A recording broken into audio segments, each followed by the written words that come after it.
Story Ragendu. Presentation Fasna Fasal. Editing Fasaluddin VI. അസുരൻ്റെ പാതി. Phone ഒരു സ്പീക്കറിലേക്ക് കണക്ട് ചെയ്ത് ഫാനോട്ട് അത് തനിക്ക് നേരെ തിരിച്ചു വച്ചിട്ട് കട്ടിലിൻ്റെ മുകളിൽ കയറി അന്യായ ഡാൻസാണ് ഭൂമി. തെക്കൻ്റെ കാര്യമൊന്നും വീട്ടിൽ പറയാനൊന്നും കൊച്ചു നിന്നില്ല. അവളുടെ അല്ലേ അച്ഛൻ. ഇതുകൂടി കേട്ടാൽ പിന്നെ പുറത്തേക്ക് വിട്ടുന്നു വരില്ല. എന്തോ മനസ്സിന് വല്ലാത്ത സന്തോഷമുണ്ടായിരുന്നു അന്ന്. എന്ന് തെക്കനെ കാണുന്നു അന്ന് അവൾ യാന്ത്രികമായി സങ്കടങ്ങളെല്ലാം മറക്കുക. വല്ലാത്തൊരു സന്തോഷം അവളെ പുതിയും. നഷ്ടപ്പെടാതെ നഷ്ടപ്പെട്ടത് എന്തോ അടുത്തേക്ക് അടുക്കും പോലെ. സീരിയലിൽ ശ്രദ്ധ കേന്ദ്രീകരിച്ചിരിക്കുന്ന അമ്മ ഇടയ്ക്കിടെ സൗണ്ട് കുറയ്ക്കിടിയെന്നും ഇരുന്ന് വല്ലതും പഠിക്കിടി, അതൊന്ന് ഓഫ് ചെയ്തി തുടങ്ങിയ പ്രയോഗങ്ങളൊക്കെ അവൾക്ക് നേരെ എറിയുന്നുണ്ടെങ്കിലും ആൾ നോ മൈൻഡ്. കുറച്ചു നേരം അത് അങ്ങനെ തുടർന്നു. അച്ഛൻ്റെ ബൈക്ക് വീടിന് മുന്നിലെത്തിയ സൗണ്ട് കേട്ടതും ചാടി ഇറങ്ങി പാട്ട് ഓഫാക്കി സ്പീക്കർ മാറ്റിവെച്ചു. ഫാൻ ടേബിളിന് നേരെ തിരിച്ചു വെച്ചു. ഒരു പേന കയ്യിലെടുത്ത് ഏതോ ഒരു ബുക്ക് നിവർത്തി ഒന്നും അറിയാത്ത പൂച്ചക്കുഞ്ഞിനെ പോലെ ഇരുന്നു. അകത്തേക്ക് കയറി വന്ന അച്ഛൻ അവളുടെ മുറിയിലേക്കൊന്ന് എത്തി നോക്കി. അവളൊന്നും അറിയാത്ത നിഷ്കൂനെ പോലെ എളിച്ചു കൊടുത്തു. അച്ഛനൊന്ന് അമർത്തി മൂടിക്കൊണ്ട് അച്ഛൻ്റെ മുറിയിലേക്ക് പോയി. അച്ഛൻ പോയതും അവളൊന്ന് കിതച്ചുകൊണ്ട് ശ്വാസഗതി നേരെയാക്കി. അച്ഛൻ പോയതും കുറച്ചു നേരം അവളായിരിപ്പിരുന്നു. പിന്നെ മേശയുടെ വലുപ്പിൽ നിന്നും ഒരു ബുക്ക് എടുത്തു. ഇടയ്ക്കിടെ മനസ്സിൽ തോന്നുന്ന പൊട്ടത്തരങ്ങളൊക്കെ കുറിച്ചു വയ്ക്കുന്ന ഒരു ബുക്ക്. ചുറ്റുമുള്ളവർ വെട്ടിമുറിച്ചിട്ടും എന്നിലെ ചെമ്പരത്തി തോൽവി സമ്മതിച്ചില്ല. നടക്കില്ലെന്നറിഞ്ഞിട്ടും നീ എൻ്റെ പാദങ്ങളെ പുൽകാൻ ആ ചെമ്പരത്തി വീണ്ടും എന്തിനെന്നില്ലാതെ ചുവന്നു പൂക്കുന്നു, വാടുന്നു, ഒടുക്കം എന്തിനെന്നില്ലാതെ നിലം പതിക്കുന്നു. എഴുതിയതെടുത്ത് നേരെ പിടിച്ച് അവളൊന്ന് നിശ്വസിച്ചു. എഴുതിയിരിക്കുന്നത് കണ്ടാൽ തോന്നും എന്തോ വലിയ പ്രേമനൈരാശ്യമാണെന്ന്. ഡാൻസ് പഠിക്കുന്നതിനെ പറ്റിയും ചിലങ്ക കെട്ടി കളിക്കുന്നതിനെ പറ്റിയും അല്ലേ. സ്വയം ഓർത്തുകൊണ്ട് അവൾ അതിൻ്റെ താഴെ ഒന്നുകൂടി എഴുതി ചേർത്തു. 28 മണികൾ കോർത്തിണക്കിയ ചിലങ്കയോടാണ് എൻ്റെ പ്രണയം. അവൾ അതെടുത്ത് മേശവലിപ്പിൽ തിരിച്ചു വച്ചു. ആരും കാണാതിരിക്കാനാണ് അത് മാറ്റിവെച്ചിരിക്കുന്നത്. പക്ഷേ പലപ്പോഴായും അവൾ ചിന്തിച്ചു പോവാറുണ്ട്, ഈ പ്രേമലേഖനം വീട്ടിൽ പിടിക്കുന്ന പോലെ ഈ എഴുത്തുകൾ വീട്ടിൽ ആരെങ്കിലും എടുത്ത് വായിച്ചിട്ട് തൻ്റെ ആത്മാർത്ഥത മനസ്സിലാക്കി അതൊന്ന് സാധിച്ചു തന്നിരുന്നെങ്കിലെന്ന്.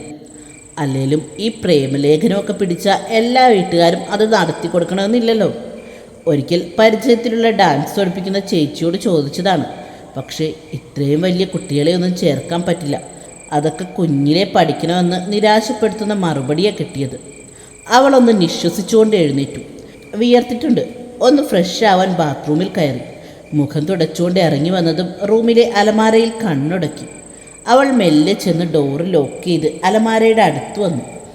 അലമാര തുറന്ന് അതിൽ തന്നെ ഒളിപ്പിച്ചു വച്ചിരിക്കുന്ന താക്കോൽ തപ്പി കയ്യിലെടുത്തു.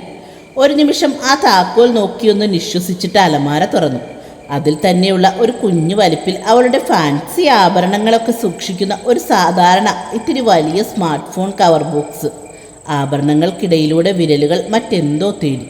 ഒടുക്കം തേടിയത് അവളുടെ കയ്യിൽ കിട്ടി. ഒരു പെൻഡ്രൈവാണ്. അവൾ അതൊന്ന് നോക്കി ഒന്ന് നിശ്വസിച്ചു. ഒരു ജീവൻ്റെ വിലയുണ്ട്. ഒരു പെണ്ണ. മോളെ. മനസ്സിലോർത്ത് പൂർത്തിയാക്കും മുന്നേ ഡോറിൽ അമ്മ വന്ന് തട്ടി വിളിച്ചു. വെപ്രാളം പിടിച്ച് അവളതെടുത്ത് പഴയ പോലെ വെച്ച് അലമാര അടച്ചു. അപ്പോഴേക്കും കണ്ണുകൾ നിറഞ്ഞു തുളുമ്പിയിരുന്നു. ഡാ വരുന്നു അമ്മ. കണ്ണ് തുടച്ചുകൊണ്ട് അവൾ ഡോറ് തുറന്നു. എന്തെങ്കിലും കഴിക്കാൻ നോക്ക്, എപ്പോഴും രാത്രി പട്ടിണിയാവള്. ഡാ വന്നു. അമ്മ ഭക്ഷണം വിളമ്പിയെങ്കിലും കഴിക്കാൻ അവൾക്കായില്ല. കഴിച്ചു എന്ന് വരുത്തി തീർത്ത് എഴുന്നേറ്റു. പതിവ് പോലെ പാട്ടും വെച്ച് മദ്യസേവയിലാണ് തെക്കൻ. 2-3 ദിവസമായിട്ട് ഭൂമിയെക്കുറിച്ചുള്ള ചിന്തകളും ഉണ്ട് കൂട്ടിന്. സോഫയിൽ തെക്കൻ അരികിലായി അന്നവന് കിട്ടിയ പൂച്ചക്കുട്ടിയും ഇരിപ്പുണ്ട്. അല്ല, അതിനെ പിടിച്ചു വച്ചിട്ടുണ്ട്. പുറത്ത് നല്ല മഴയായതുകൊണ്ട് പൂച്ചക്കുട്ടി ശരിക്കും വിറയ്ക്കുന്നുണ്ട്. മദ്യത്തിൻ്റെ ഗ്ലാസ് നുണഞ്ഞുകൊണ്ട് തെക്കൻ പൂച്ചക്കുട്ടിയെ ഒന്നുകൂടി തനിക്ക് അരികിലേക്ക് ചേർത്ത് പിടിച്ചു. തെക്കനെ പേടിച്ചിട്ടാവണം അതൊന്നുകൂടി വിറയ്ക്കാൻ തുടങ്ങി. എന്നെ ഒന്നും ചെയ്യല്ലേ എന്ന മട്ടിൽ പൂച്ച ദയനീയമായി അവനെ ഒന്ന് നോക്കി. മദ്യത്തിൻ്റെ ഗ്ലാസ് വായിലേക്ക് കമിഴ്ത്തിയിട്ട് അവൻ പൂച്ചക്കുഞ്ഞിനെ എടുത്ത് മാറോട് അണച്ചു പിടിച്ചു. അവൻ്റെ ഒരു കൈയിൽ ആ പൂച്ചക്കുഞ്ഞ് ഒതുങ്ങി ഒരു വെളുത്ത പന്ത് പോലെ.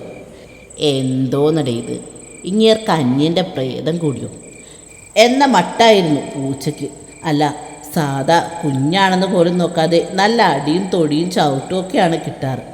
കിട്ടിയ അവസരം മുതലെടുത്തുകൊണ്ട് പൂച്ചക്കുഞ്ഞ് അവൻ്റെ മാറിൽ ഒതുങ്ങിക്കൂടി. ഒരു കൈകൊണ്ട് പൂച്ചയെ അണച്ചു പിടിച്ച് മറ്റേ കൈകൊണ്ട് അതിനെ പതിയെ തലോടി. എന്നാ പറ്റി, തണുക്കുന്നുണ്ടോ? സാരില്ല കേട്ടോ. അവൻ അതിനെ ഒന്നുകൂടി അണച്ചു പിടിച്ചു. അതൊന്ന് മൂളിക്കൊടുത്തു.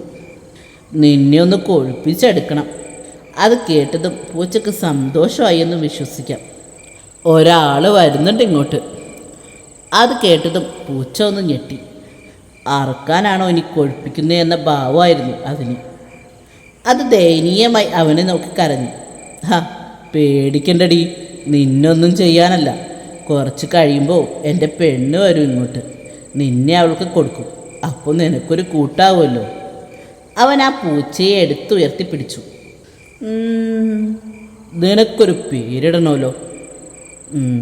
അല്ലേ വേണ്ട, എൻ്റെ പെണ്ണിങ് വരട്ടെ, എന്നിട്ട് അവളിടട്ടെ നിനക്കൊരു നല്ല പേര്. അല്ലെങ്കിലും എന്നെപ്പോലൊരു താന്തോന്നിക്ക് നിനക്കൊരു നല്ല പേരൊന്നും ഇടാൻ പറ്റുകയില്ല. ഓംലേറ്റും കൊണ്ട് അവിടേക്ക് കടന്നു വന്ന വടിവാൾ കാണുന്നത് പൂച്ചയെ ഉയർത്തിപ്പിടിച്ച് കുശലം പറയുന്ന തെക്കനെയാണ്. കാലൻ പൂച്ചയെ പോലും വെറുതെ വിടില്ല. അയാളൊന്ന് പിറുപിറുത്തുകൊണ്ട് തെക്കൻ അരികിലേക്ക് വന്നു. വടിവാളിനെ കണ്ടതും പൂച്ചയെ അങ്ങ് താഴെ വച്ചു. അത് ജീവനും കൊണ്ടോടി. ഓ, പൂച്ചയുടെ ഊഴം കഴിഞ്ഞു. ഇനി എൻ്റെ മെക്കിട്ടേറാനുള്ള പുറപ്പാടാ. അതും മനസ്സിൽ പറഞ്ഞുകൊണ്ട് പുറമെ നല്ല വൃത്തിക്ക് ഇളിച്ചു കൊടുത്തു. ആ വടിവാളെ, വാ ഇവിടെ വന്നിരിക്കുക. വടിവാൾ ഓംലേറ്റ് ടീപ്പോയുടെ മേലെ വച്ചിട്ട് തെക്കൻ ഇരിക്കുന്ന സോഫയുടെ താഴെ ചെന്നിരുന്നു. ഞാൻ ഇന്നും കണ്ടടാ കൊച്ചിനെ. സ്കൂളിൽ പോയിട്ട് തിരിച്ചു വരുമായിരുന്നു. അവൾ യൂണിഫോമിലായിരുന്നു.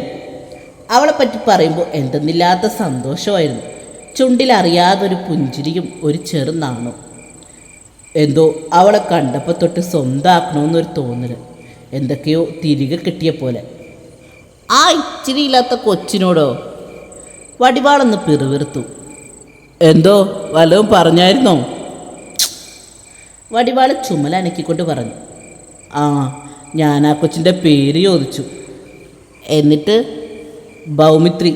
ഭൗമിത്രി ചന്ദ്ര. നല്ല പേരല്ലേ?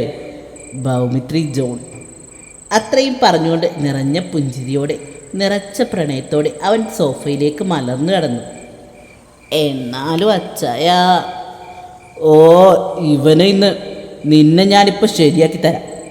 അതും പറഞ്ഞ് ചാടി എഴുന്നേറ്റ് അവൻ്റെ വായിലേക്ക് മദ്യക്കുപ്പി കമഴ്ത്തി. ഇനി പറ. മദ്യ ഉള്ളിൽ ചെന്ന് കിളിപോയിരിക്കുന്ന വടിവാളിനെ നോക്കി തെക്കൻ പറഞ്ഞു. അച്ചായ മുത്താണ്. എൻ്റെ മാത്രം സ്വത്താ, പൊന്നും കൂടാ. ഫിറ്റായതും വടിവാൾ തുടങ്ങിയില്ലേ സ്തുതി പാടൽ. പിന്നെ രണ്ടും കൂടി ഒന്നിച്ചായി മദ്യസേവ. വടിവാൾ അവസരം നന്നായിട്ട് മുതലെടുക്കുന്നുണ്ട്. കാരണം ഒന്ന് കുടിക്കണമെങ്കിൽ കുറേ കഷ്ടപ്പാടുണ്ട്. ഒരു തുള്ളി കൊടുക്കൂല ദുഷ്ടൻ. കിട്ടിയ അവസരം മുതലെടുത്ത് വടിവാൾ നന്നായിട്ട് അടിച്ചു കയറ്റുന്നുണ്ട്. ഡാ വടിവാളെ. മദ്യത്തിൻ്റെ ലഹരി കവർന്ന നാവ് കൊണ്ട് അവൻ വിളിച്ചു. എന്തോ ചായ? നിനക്ക് എങ്ങനെയാടാ വടിവാളെന്ന പേര് വീണത്? അവൻ നിവർന്നിരുന്നുകൊണ്ട് ചോദിച്ചു. അതാ ചായ, വടിവാളുകൊണ്ട് വെട്ട്. എങ്ങനെ? അവൻ പറഞ്ഞ് പൂർത്തിയാക്കും മുമ്പേ തെക്കൻ നീട്ടി ചോദിച്ചു. അല്ല, കള്ള് ഓടിച്ച് വാടി തൂങ്ങി വാള് വെച്ചപ്പോൾ കണ്ടെന്ന പിള്ളേരിട്ടതാ.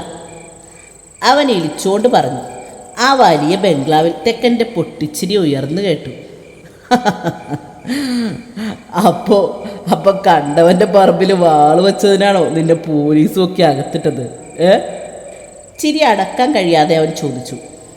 അല്ല. വളരെ ഗൗരവത്തിൽ അവൻ ശബ്ദം ഉയർത്തി. വെട്ടിക്കൊലക്കേസിന്. വടിവാൾ അഹങ്കാരത്തോടെ പറഞ്ഞു. നീ ആരെ വെട്ടിക്കൊന്നു? വളരെ പുച്ഛത്തിൽ തെക്കൻ ചോദിച്ചു. തെക്കൻ്റെ ചോദ്യത്തിൽ നിറച്ചു വെച്ച വടിവാളിൻ്റെ അഹങ്കാരം ഒരു നിമിഷം കൊണ്ട് നീളം പൊത്തി. അത് പിന്നെ കണ്ടവൻ്റെ കൃഷിഭൂമി കയറി വാഴക്കൊല വെട്ടിയ കേസിന്. വടിവാൾ ഒരു ചമ്മലോടെ ക്ലോസപ്പിൻ്റെ പരസ്യം ഇട്ടുകൊടുത്തു. തെക്കൻ പൊട്ടിച്ചിരിച്ചുകൊണ്ട് വീണ്ടും സോഫയിലേക്ക് മലർന്നു കിടന്നു. ചിരിയൊന്നൊതുങ്ങി അല്പനേരത്തിന് ശേഷം വീണ്ടും മനസ്സിലേക്ക് തുളച്ചു കയറിയ ഭൂമി എന്ന പ്രണയശരം അവൻ്റെ ഹൃദയത്തിൻ്റെ അകത്തേക്ക് കൂടുതൽ ഉള്ളിലേക്ക് നീങ്ങുന്നത് അവൻ അറിഞ്ഞു. വരണടാ. തെക്കൻ ചാടി എഴുന്നേറ്റ് മയക്കത്തിലേക്ക് കാണ്ട വടിവാളിൻ്റെ മുതുകിൽ ഒരൊറ്റ അടിയായിരുന്നു. എൻ്റെ ആറ്റുകാലം വെച്ചിയോ, എന്നെ ഒന്നും ചെയ്യരുത്. വടിവാള് ചൂടുവെള്ളത്തിൽ വീണ പൂച്ചയെപ്പോലെ വെപ്രാളം പിടിച്ച് ഞെട്ടി എഴുന്നേറ്റതും നിറഞ്ഞ പുഞ്ചിരിയോടെ ഒരു ഭാവമാറ്റം ഇല്ലാതിരിക്കുന്ന തെക്കനെയാണ് കണ്ടത്. ഇതെന്ന സാധനം? എന്താന്ന്? അല്ല, എന്നതാ തെക്കന ചായാന്ന് ചോദിച്ചതാ. അമ്മച്ചിയാണ് അത്. പറന്നു പോയ കിളികളുടെ എണ്ണം എടുക്കാൻ പോലും പറ്റാതെ അയാൾ അതേ കിളി പോയ ഇരിപ്പിരുന്നുകൊണ്ട് തെക്കന് നേരെ തിരിഞ്ഞു. വരുന്നുണ്ടടാ. എന്ത്? റൊമാൻസ് വരുന്നുണ്ടടാ. ഇങ്ങേർക്ക് എന്താ പാതിരാത്രി പാണ്ടിപ്പടയിലെ പ്രകാശ് രാജിൻ്റെ പ്രേതം കൂടിയോ? എന്ത്? നീ വല്ലതും മൊഴിഞ്ഞായിരുന്നോ? എൻ്റെ അച്ചായ, ആ ഇച്ചിരി ഇല്ലാത്ത കൊച്ച്. അത് കേട്ടതും ഉള്ള നല്ല മൂടങ്ങ് പോയി. ആകെ വിറഞ്ഞു കയറിയ തെക്കൻ കുപ്പിയിൽ ബാക്കിയുണ്ടായിരുന്ന മദ്യം കൂടി വടിവാളിൻ്റെ വായിലേക്ക് കമ്മിട്ടി. കുറച്ച് കള്ളുള്ളിൽ ചെന്നതും വടിവാള് ആളങ്ങ് അന്യനായി. നിങ്ങൾക്ക് പ്രകാശ് രാജിൻ്റെ പ്രേതം കൂടിയെങ്കിൽ എനിക്ക് ഇൻസ്പെക്ടർ ഗരുഡിലെ ഹാരിസ് രേഷോകൻ്റെ പ്രേതം കൂടി. നിങ്ങൾക്ക് എന്താ മനുഷ്യ ഒരു കുറവ്? സുന്ദരൻ, സുമുഖൻ. ആ, അങ്ങനെ പറ. കുറച്ച് കഴിഞ്ഞാൽ നല്ലൊരു ജോലി. പിന്നല്ല. അമ്മായിയമ്മ പോരെടുക്കാൻ അച്ചായന് അമ്മയില്ല, നാത്തൂൻ പോരെടുക്കാൻ പെങ്ങന്മാരില്ല. ഇങ്ങനെ ഏതൊരു പെണ്ണും മോഹിച്ചു പോകുന്ന എല്ലാ ഗുണങ്ങളും സാറിനില്ലേ? അതുമാത്രവും ഒരു ദിവസം എത്ര കുപ്പിയാ ഇരുന്ന ഇരിപ്പിൽ അടിച്ചു തീർക്കുന്നത്? വീട്ടിൽ തന്നെ ഒരു ബാറങ്ങ് ഓപ്പൺ ചെയ്തു വച്ചേക്കല്ലേ. പിന്നെന്താ, ആള് കുറച്ച് ചെറ്റയാണ്. ഭാ! തെക്കൻ്റെ ഒരാട്ടിൽ വടിവാളെന്ന് പിന്നിലേക്ക് തെറിച്ചുപോയി. അച്ചായ, അച്ചായനൊന്നുകൊണ്ടും പേടിക്കണ്ട. സമയം ഇപ്പം എത്രയായി? വലിയ ഗൗരവത്തിൽ ചോദിക്കുന്ന വടിവാളിനെ കണ്ട് തെക്കനൊന്ന് മുഖം ചൊളിച്ച് എന്നിട്ട് വാച്ചിൽ നോക്കി. സമയം ഇപ്പം 12 കഴിഞ്ഞു. ആ, 12 കഴിഞ്ഞുള്ളൂ. ഞാനിപ്പോൾ ദേ ഇപ്പം പോയി പെണ്ണ് ചോദിച്ച് എല്ലാം സെറ്റാക്കിയിട്ട് ഇപ്പം വരാം. വടിവാൾ ഒരു കണക്കിന് എഴുന്നേറ്റ് നിന്നു. എന്നിട്ട് തെക്കൻ്റെ മുഖത്ത് നോക്കി വിരൽ ഞൊടിച്ചുകൊണ്ട് പറഞ്ഞു, അതിനിത് രാത്രിയാ, പകല്. അച്ചായനൊന്നും പറയണ്ട, ഞാനിത് സെറ്റാക്കും. തെക്കനെ പറഞ്ഞു തീർക്കാൻ പോലും സമ്മതിക്കാതെ വടിവാൾ ആടി ഉലഞ്ഞ് പുറത്തേക്ക് നടന്നു. തെക്കനാണെങ്കിൽ ഒന്ന് നേരെ നിൽക്കാനുള്ള ആരോഗ്യം പോലുമില്ല. ആൾ അടുത്ത സെക്കൻഡ് തന്നെ ഓഫായി. തുടരും.